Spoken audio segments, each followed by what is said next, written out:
नमस्कार दोस्तों, मैं देवेश शुक्ला आप सभी का स्वागत करता हूं आपके अपने यूट्यूब चैनल पर। मेरे प्यारे दोस्त, आज जो हमारे चर्चा का विषय होने वाला है वो एमए फर्स्ट सेमेस्टर के ऊपर हम चर्चा करने वाले हैं। हमारा सब्जेक्ट एजुकेशन होगा। एजुकेशन के पेपर नंबर 2 के ऊपर हम चर्चा करेंगे। अगर आपने पेपर नंबर 1 का सिलेबस नहीं देखा है तो उन सारी चीज़ों को जो है आप चैनल पर जाके देख सकते हैं, उनसे लाभान्वित हो सकते हैं। ठीक है, तो आज हमारा जो सेकेंड नंबर पेपर है जिसका नाम है मेरे प्यारे दोस्त मेथोडोलॉजी ऑफ एजुकेशनल रिसर्च। ठीक है, ये पेपर का नाम है, इसके ऊपर हम चर्चा करेंगे। पेपर नंबर 2 है। ध्यान दीजिएगा, ये जो सिलेबस है ये हमने जो है कानपुर यूनिवर्सिटी छत्रपति साहू जी महाराज कानपुर यूनिवर्सिटी से डाउनलोड किया है। वहाँ से आप जाके ऑफिशियल वेबसाइट पे वहाँ के जाके आप भी आराम से डाउनलोड कर सकते हैं। अगर आपको नहीं आता है डाउनलोड करना तो कोई बात नहीं, आप जो है टेलीग्राम चैनल से जुड़ जाइए हमारे, वहाँ पर आपको जो है ये बिल्कुल मुफ्त मिल जाएगा पीडीएफ के रूप में। ठीक है, चलिए बात करते हैं। बात करें लैंग्वेज के बारे में तो आपका जो सिलेबस है वो हिंदी इंग्लिश दोनों में दिखाया जाएगा। ठीक है, आप जिसमें सक्षम है वो आराम से देख सकते हैं। हिंदी माध्यम के बच्चे हमारे पास ज़्यादा जुड़े हैं। 99% 98% बालक जो हैं क्या हैं हमारे साथ हिंदी माध्यम के ही जुड़े हैं, क्योंकि मैं हिंदी माध्यम के बालकों को पढ़ा रहा हूँ। ठीक है, और 2% बालक ऐसे हैं कहीं कहीं पे आ जाते हैं कि मतलब सर जो है इंग्लिश में बताइए, तो आपके लिए भी ये जो है आप वीडियो है आप देख सकते हैं। ठीक है, तो यहाँ पे अगर आप चाहें तो इनका स्क्रीनशॉट ले सकते हैं। ये पेपर नंबर 2 का जो है यूनिट नंबर फर्स्ट है। इसमें educational research meaning nature need, ठीक है, उसके बाद पर्पस एंड स्कोप, ये जो है आपको पढ़ना रहेगा।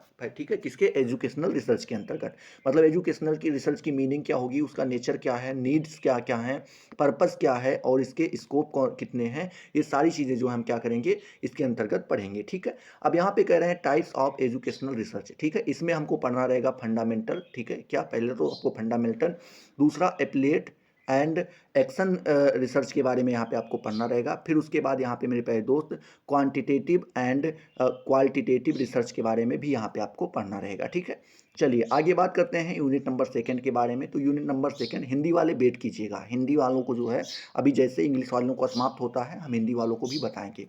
यूनिट नंबर सेकंड के ऊपर आप अंदर जो है आपको पढ़ना रहता है मेरे प्यारे दोस्त।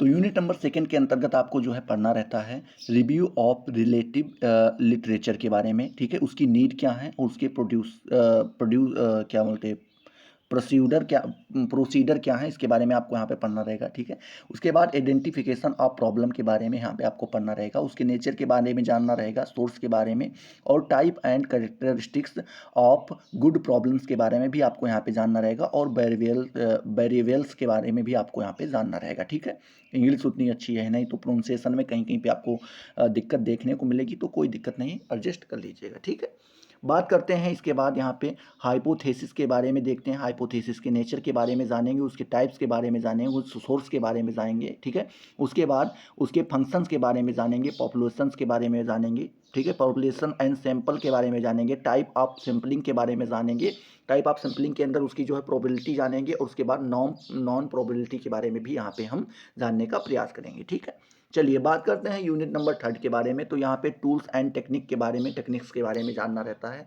Tool and techniques of data collection. ठीक है, ये एक पूरा है यहाँ पे, tools and technique of data collection के बारे में यहाँ पे आपको जानना रहेगा। इसके ऑब्जर्वेशन के बारे में आपको जानना रहेगा, इंटरव्यू के बारे में जानना रहेगा, सोशल सोशियोमेट्रिक टेक्निक्स के बारे में यहाँ पे आपको जानना रहेगा। उसके बाद मेरे प्यारे दोस्त क्वाइजनेसर, मतलब जो कुछ भी है उसके बारे में भी आपको यहाँ पे जानना रहेगा। ठीक है, बात करते हैं चौथी नंबर यूनिट के बारे में। तो यहाँ पे मेथड ऑफ रिसर्च के बारे में यहाँ पे आपको जानना रहेगा। ठीक है, उसके बाद यहाँ पे एक्सपेरिमेंटल रिसर्च के बारे में आपको जानना रहेगा। ठीक है, एक्स पोस्ट फैक्टो, ठीक है, रिसर्च के बारे में भी आपको यहाँ पे जानना रहेगा।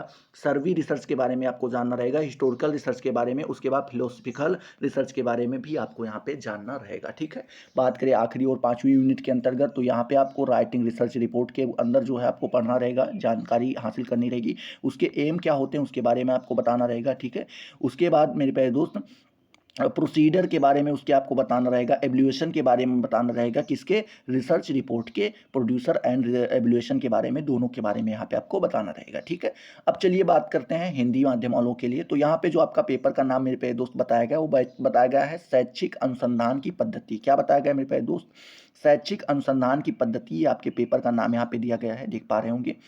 इसका जो यूनिट नंबर फर्स्ट है, इसके अंतर्गत जो है आपको पढ़ना रहेगा शैक्षिक अनुसंधान का अर्थ क्या होता है, उसकी प्रकृति क्या होती है, उसकी आवश्यकता क्या है, उसके उद्देश्य क्या है और उसका दायरा क्या है, मतलब स्कोप क्या है, उसके बारे में यहाँ पे आपको पढ़ना रहेगा। बात करें शैक्षिक अनुसंधान के प्रकार के बारे में, तो इसमें आपको उसकी मौलिक, ठीक है, उसके बाद अनुपयुक्त और क्रियात्मक अनुसंधान के बारे में पढ़ना रहेगा, मात्रात्मक और गुणात्मक अनुसंधान के बारे में भी आपको यहाँ पे पढ़ना रहेगा। ठीक है, चलिए बात करते हैं यूनिट नंबर सेकंड के अंतर्गत। तो यूनिट नंबर सेकंड के अंतर्गत जो है आपको यहाँ पर मेरे प्यारे दोस्त संबंधित, क्या मेरे प्यारे दोस्त, संबंधित साहित्य की समीक्षा आपको करनी रहेगी, जैसे उसकी क्या आवश्यकता है और उसकी क्या प्रक्रिया होती है, उसके बारे में आपको यहाँ पे जानना रहेगा। ठीक है, बात करते हैं समस्या की पहचान में, आपको देखना रहेगा कि समस्या की पहचान की प्रकृति कैसी होती है, स्रोत कैसे होता है, प्रकार क्या होते हैं और अच्छी समस्याएं की विशेषताएं, अच्छी समस्या की विशेषता क्या होती है, इसके बारे में भी यहाँ पे आपको जानकारी करनी रहेगी। ठीक है, बात करते हैं चर परिकल्पना के बारे में। तो यहाँ पे उसकी प्रकृति के बारे में जानना रहेगा, प्रकार, स्रोत, कार्य, जनसंख्या, उसके बाद में प्यारे दोस्त नमूना के बारे में, और नमूने के कितने प्रकार होते हैं उसके बारे में भी आपको यहाँ पे जानना रहेगा।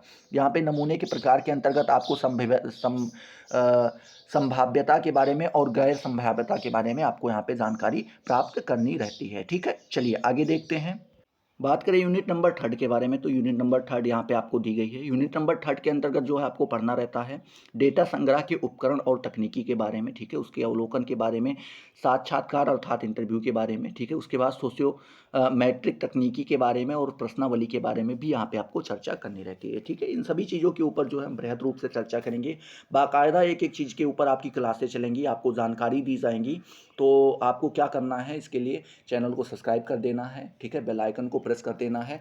जल्दी ही क्लासें आपकी स्टार्ट हो जाएंगी, जैसे ही सारी यूनिवर्सिटीज़ अपना वो क्या कर देती हैं, सिलेबस जारी कर देती हैं। ठीक है, तो जो जो कॉमन चीज़ें हैं उन चीज़ों को पढ़ाना रहेगा, क्योंकि एक यूनिवर्सिटी से तो बच्चे जुड़े नहीं हैं, अवध से जुड़े हैं, ठीक है, पूर्वांचल से, गोरखपुर से, कानपुर से, लखनऊ से, ठीक है, इलाहाबाद से, कई सारी यूनिवर्सिटीज़ हैं जो यहाँ पे राजस्थान तक के बच्चे यहाँ पे जुड़े हैं। राजस्थान यूनिवर्सिटी के डॉक्टर भीमराव अम्बेडकर साहब, ठीक है, ये जितने भी यूनिवर्सिटी हैं ये सभी जगह से जो है क्या बच्चे यहाँ पे जुड़े हुए हैं। ठीक है, तो सभी को जो है ध्यान में रखते हुए हमें पढ़ाई करनी होगी।